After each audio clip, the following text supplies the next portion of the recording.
भगवद गीता की अध्याय 2 से 32वां श्लोक। यदृच्छया चोपपन्नं स्वर्गद्वारमपावृतं सुखिनः क्षत्रियः पार्थ लभन्ते योधमीदृशम्। हे पार्थ, वे क्षत्रिय सुखी हैं जिन्हें ऐसे युद्ध के अवसर अपने आप प्राप्त होते हैं जिससे उनके लिए स्वर्गलोक के द्वार खुल जाते हैं।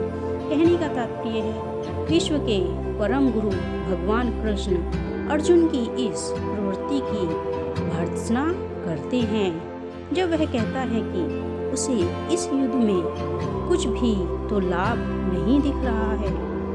इससे नरक में शाश्वत वास करना होगा।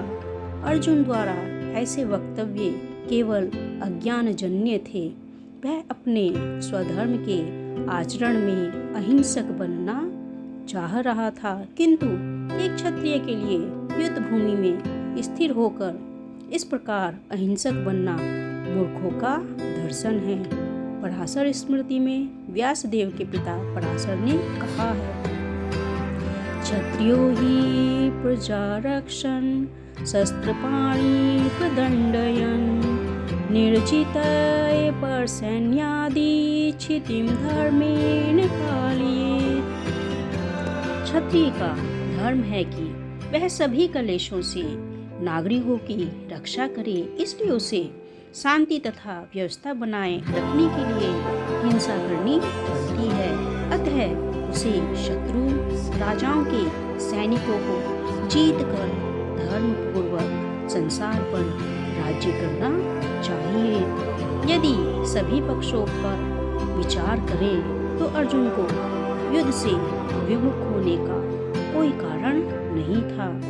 यदि वह शत्रुओं को जीतता है तो राज्य भोग करेगा, और यदि वह युद्ध भूमि में मरता है तो स्वर्ग को जाएगा, जिसके द्वार उसके लिए खुले हुए हैं।